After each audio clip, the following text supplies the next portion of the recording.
You're going to see over here Micheal Miller, who you've just met from Family Drug Support, an old friend. Bruce Billson over here, not paying attention. You're familiar with him, that man for Julie.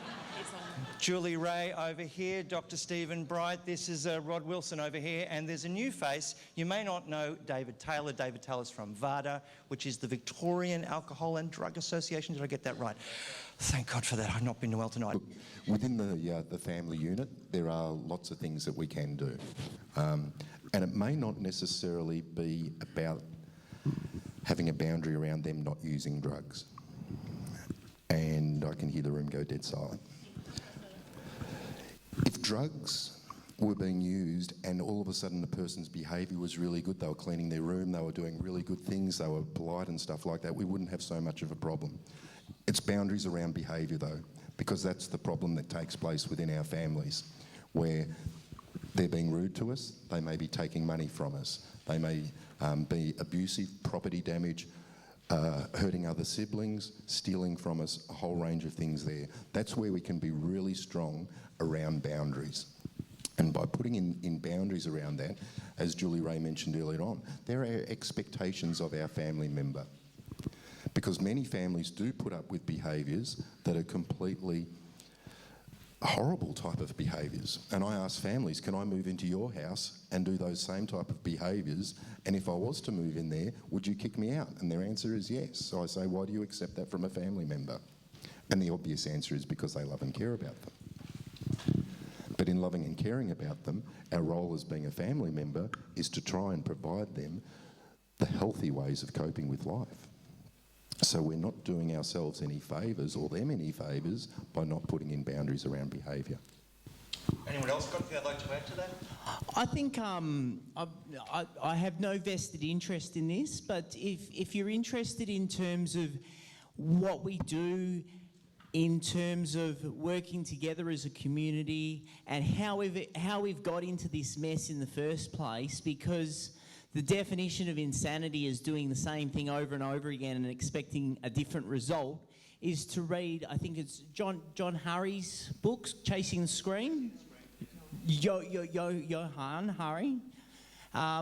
He was in Australia recently, and he's been around the world interviewing people from countries from Mexico, the US, the UK, but in particular, he focuses on Portugal. And in many ways, Portugal have built Rat Park.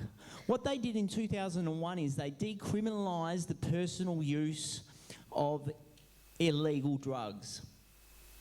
And what that meant was it would allow the police to focus, instead of on the low-hanging fruit, but spend their resources on focusing on the cartels. And everybody said in 2001 the sky was going to fall down in Portugal, but it has been a tremendous success. In Australia, we spend 66% of government funding on law enforcement. We spend 29% on demand reduction, with most of that on treatment, a little bit on prevention, and 2%, just 2% on harm reduction. Right, you seem to be in violent agreement there. I get a sense there's a bit of nodding going on. I am in violent agreement because I agree with everything you say. We shouldn't be concentrating on low-end drug users. We understand that they've got addiction issues. So decriminalisation is a way to do that, and the money they're saving from that law enforcement funding has been put into treatment services. So unlike Victoria, where it might take 6 to 12 months to get somebody into a rehabilitation facility, in Portugal, if you're caught in possession of drugs, you go before a tribunal where they determine whether or not you do have an issue or not. If they determine that you do have an issue, then you're sort of coerced a little into treatment. You spend 12 months in the most awesome treatment facilities that you could imagine, which we could never imagine, in the public sector in Australia. So I want to go back to the question about what can families do, because I've listened to control national drug policy. I'm just curious about what is it you think families can do or neighbours can do. I want to bring it back to that. Well, I guess what I'm saying is that neighbours need to rally together to support policy change, because without without the community rallying for this change, then we're not going to see a rat park built like it was in Portugal, and we won't see the incentives that are given to employers to employ people that are coming out of rehab to reintegrate them back into society. And can I just say something there? I absolutely agree. From a family perspective, would we like our children, at the moment they're taking a range of substances that are made by overseas cartels and bikie gangs who really don't give a rat's about your family members' health. They can be putting in a whole lot of other chemicals to get more weight out of the substance that's toxic. So we can even go further than decriminalisation. If we actually produced some of these substances ourselves, there would be a purity with it, we would regulate it, we would be having people come through, and I know this might sound horrific, but at the moment we're seeing kids dying because there's no pill testing at raves. You know, we had, and unfortunately Steve Fontana isn't here tonight because even the chief toxicologist within Victoria Police is frustrated that they can't release the information around the substances that they're analysing when they're brought through to the police. Julie, I know this is one of your areas. Well, look, I just want to go back to the question, if I can, Thank you. instead of into drug law. But the thing is that Michael already has spoken a lot about what families can do, but I really do urge you that you do get help, that you do seek out and get support, because you have to understand you're not alone. We get a huge number of phone calls to our information line saying, what do I do, what do I do? And there's panic and fear. And you really need to allay that fear, and you really do need to speak to someone like Michael or other support agencies to help you through this.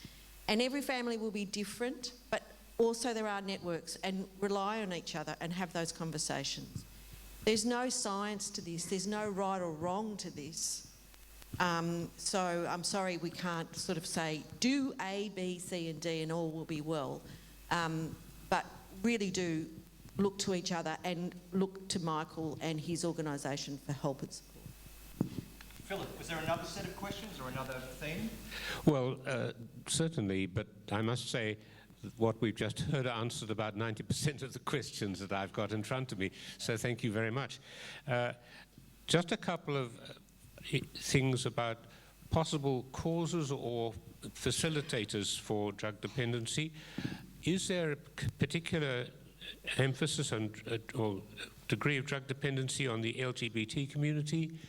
And do things in families like a family breakdown, marriage breakdown, how does that affect the use of drugs?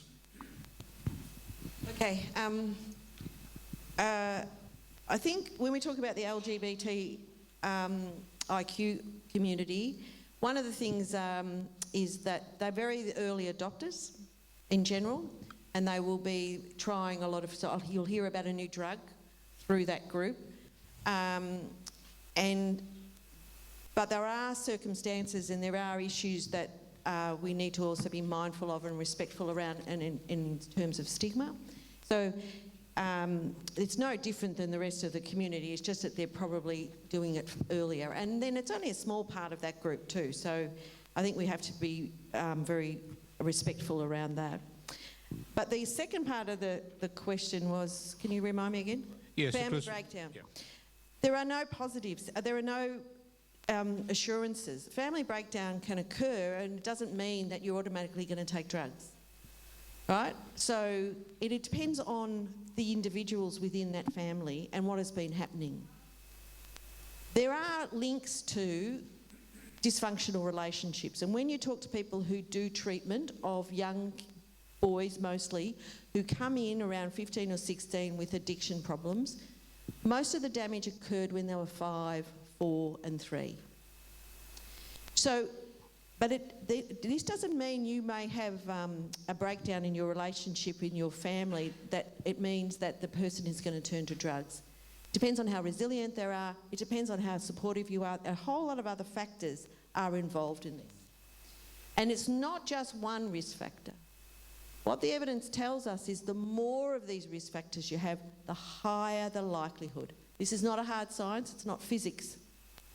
It's social science. Psychology. Based on the statistical averages, this is what we can say.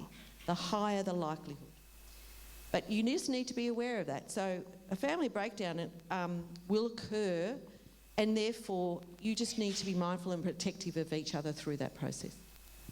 It's about a person's resilience and having that resilience and skills so young people can cope and family members can cope when there is a marriage breakdown, because not everyone does turn to drugs at all. No. And so just to elaborate on what's been already said, being a clinically trained psychologist, I do tend to pathologise, and so it's good that people are talking about resilience and protective factors. But when as a psychologist, when I'm assessing somebody who's having who's presenting with an alcohol or other drug use issue, and often with a co-occurring mental health issue, we look at predisposing factors, and that's what Julie was talking about in terms of, you know, there might have been some early trauma, there could be some genetic predisposing factors, but then the family breakdown could be a precipitating factor. But there are a number of factors, there are a number of things that could precipitate the onset of the person's presenting issue. So it may be loss of a job, it may be, I've already said loss of a job, but redundancy. It may be the death of a loved one. There are just an infinite number of factors that can precipitate the onset of these issues. It's almost like snakes and ladders, really, isn't it? I mean, you've got protective factors that help people flourish, and then you've got the snake that kind of throws them at the bottom. Yeah, and it's a very delicate balance with the predisposing factors and the protective factors, and another way of looking at it is called the diathesis stress model. And what it is, it's the analogy is it's like a glass, and we all have a glass with a certain amount, that's a certain size, and that's about as much as we can take. That's our capacity. And during life, bits of water get poured in that glass. Eventually, if too much water is poured in that glass, it spills out, and it might spill out in the form of depression or anxiety or alcohol and other drug use or problems. Look, I was just going to offer the view, broadly supporting what people are saying, is that disadvantage generally is associated with alcohol and other drug harms and so forth. There's studies done by a fellow called Tony Vincent, who's a fairly clever chap from New South Wales, who looks at postcodes by disadvantage and harms by disadvantage, and I think it's something like 6% of the postcodes in Victoria foster about 50% of the prison population. It's some horrible statistic like that, and you'd find that replicated in alcohol and other drug harms. And so Steve's wrap park, some of the other suggestions here with regard to really building the strength of the communities, building the capacity of the communities is absolutely crucial. Something which I'd suggest to do, and I know there are a few politicians here, including one on the panel, is write to your politicians. One written letter to a politician is probably equivalent to about 100 emails, according to their staffers. You might be able to correct me on that, Bruce. But that's certainly, they want to hear this stuff. They want to hear what the problems are. They want to hear ideas on fixing the community. They want to be able to take those ideas to Parliament, and make sure they get this stuff across the board and really start to address some of these serious issues of disadvantage. Is that true, Chris? Yeah, it is, although I value all insights.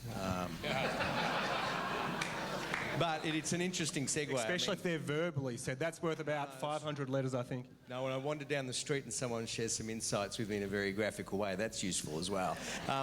But that's, I guess, the key takeout from tonight that I'm optimistic about. There are resources, there is goodwill. We haven't announced it yet, but, there's some money going for drug action teams, and we are a hotspot. But what do we want it to do? We've got more than 100 local sporting organisations that are involved. The family support structure. I mean, what Michael's saying is crucial. When I've got a family in tears saying, I love my child, but they're ruining my house, raiding my wallet and assaulting the siblings, what can I do? Is calling the police to contain that behaviour a reasonable thing for a loving parent? I mean, that is empowering families to navigate an extraordinarily difficult ecosystem, which is their own lives and their own homes. And out of tonight, you know, if we can get more clubs involved about modelling behaviour, the broader issue of people's addictive tendencies generally, whether it's this or that, it might end up as something else, but these are real challenges, and drawing in the research that's there, the Positive Choices web portal, we hope that helps. You know, the Good Sport program, there's things going on. I just don't want our community to miss this opportunity to get more than our fair share of the chunk of going to. Just watching the time, Philip, do we have any other kind of issues that are left over? I know we haven't wrapped it all up, we're just really skimming the surface. No, well, I think the next one has been to some extent answered. People are concerned about the cost of rehabilitation and the difficulty of access into rehabilitation, residential rehabilitation. I think to some extent you've touched on that one, but you might like to say a bit more about that. Well, there's more resources for that, and again, we had a capacity here that I didn't publicise because I thought the neighbours might not want to know who all those people were living in those houses. It was OpStep. It was a partnership we created with Odyssey, and we used proceeds of crime money. And I'll let you in on a bit of a secret. We rented, I think, 3 houses on Long Island that used to be where the rich and famous spent their summers. Well, we rented those because they often had 8 bedrooms, 2 kitchens. We could put a worker in there. We could say to someone who'd got off the junk and had half a chance to get their life on a better trajectory, come and live with us for 6, 12 months, whatever it takes, to get you on a positive pathway, to get you back in school, to build a new social network, to repair crucial relationships. Well, when that funding round ran out, it wasn't renewed, and you know, we need to go back there, because that's a crucial part of the toolkit to get over the critical phase and then help people navigate and deal with the risk of re-engagement on stuff that's ruining their lives. This is where we've got to go, in my view, and that's the feedback I'm getting off the clinicians, off the community. We need that kind of support, and let's go hunting for it, it's my view. Absolutely essential words of advice. Let's get one each now. Hands up, who's staying for tea and biscuits and drinks? Okay, so you're around. We can It's not coffee, is it? It's coffee? Look, I think one thing that I haven't mentioned to families, and Bruce just brought it up in regards to the police. For many family members, in regards to when experiencing extremely bad behaviour, don't ring the police because we're scared of the police and what they potentially may do to our child. Can I say that the Victorian Police do an absolutely unbelievably amazing job?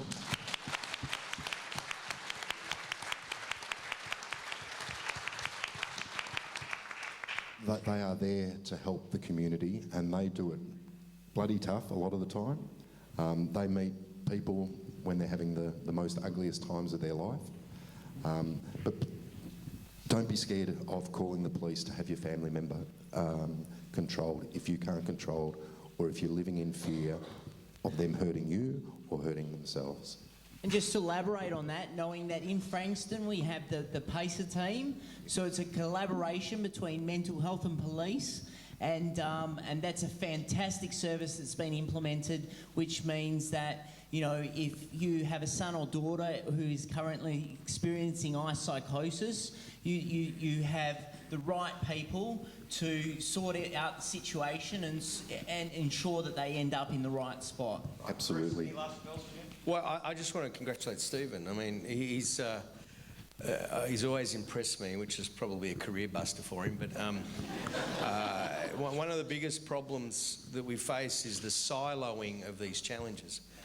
There's very few complex, chaotic lives that have one issue at play. And the fact that you've got a silo buster here, who I just wish he had more passion, I tell you. Bring your bloody A game next time, mate. No, but that's it. I think that's part of it.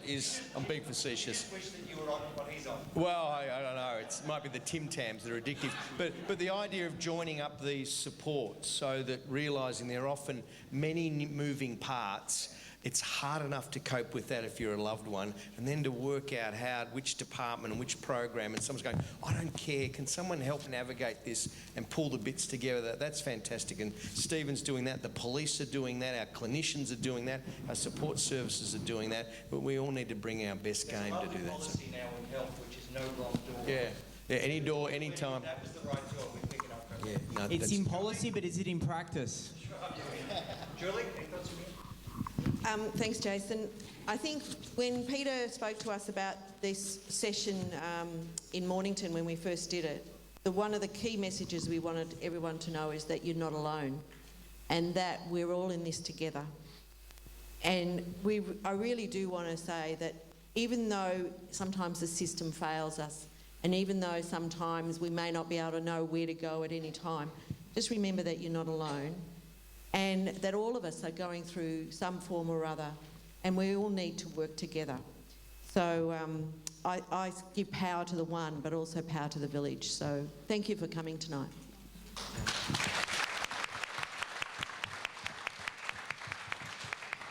I'll probably just elaborate on Julie's point. Yeah, on your point, no. Stephen, I'm wrapping it up.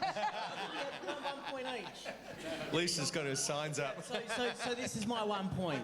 Is a segue from what Julie was talking about earlier in terms of, you know, if you find out that your son or daughter is using illicit substances, is not to react, because there is curiosity and there are various levels of substance use, and many young people experiment with drugs. And I suppose what I would add to that, and Michael's already sort of brought this up, is that there is a real need in this country because of the large amount of young people who are experimenting with drugs and the rapid emergence of new psychoactive substances that we just can't keep up with, that there needs to be drug checking happening at festivals, because the people that are dying at these festivals from ecstasy or what they think is ecstasy, or maybe MD or maybe LSD or what they think are LSD, are not people who take drugs frequently. They're not the people who we usually focus on, and so we need to have a focus on that broader, reducing harm within the broader community through drug checking. Actually, I wonder if we'd end up defining the problem more accurately, that there's overdosing and there's poisoning, and they're two different things. But And both could be reduced through drug checking. Yeah. Rob? Again, just want to thank Peninsula Voice for giving us the opportunity to bring everyone together on this subject. From the Victoria Police perspective and my own personal view, we've got to treat drug addiction and drug use as a health issue, and we've got to take the profits off the cartels and the people that are making profit out of drugs. That's the first thing I wanted to say. I love your stuff about harm minimisation. When are we going to start having a debate about safe injecting facilities? Absolutely. Yeah. Because we've got rampant drug use in Yarra. We've got drugs, but heroin especially, being sold. We've got people hitting up in laneways. It's no good for local residents. It's unsafe, and we can actually start the journey about a person who is addicted to getting off drugs through something like that, and we just need to have those debates. And in other countries where they've had those consumption rooms, and they've also had heroin prescription available, they're no longer injecting facilities, they're consumption rooms, because people have moved away from injecting because they're being provided with pure heroin in a very highly regulated environment, and so they've moved to a safer method of administration, smoking it. Yeah. So that one over. Can I just say one thing before also? Just with regards to family drug support, we've had a lot of talk tonight about our children. But it's also for our partners, our husbands, our wives, our parents, uncles and aunties. We're not just about parent looking at children, we're looking at whatever constitutes your family. Bring it up, mate. He's not called Steve Bright because he's dull.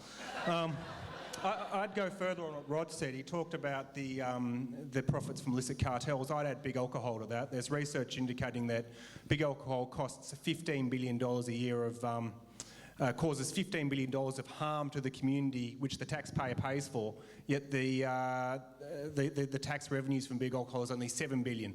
So big alcohol's making big profits on the backs of the community.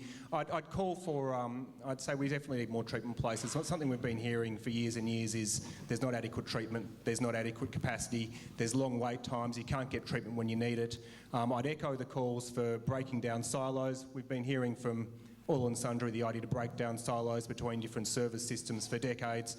I'd echo that call. I'd hope we can actually get around and do it. I'm hoping the Family Violence Royal Commission might actually begin to achieve that someone who has a family violence problem, an alcohol and drug problem, a mental health problem, a homeless problem, with a legal problem, can get the help they need in the order they need it, with the supports at the right time. But, well, I'm hopeful, but, you know, who knows? Thank you.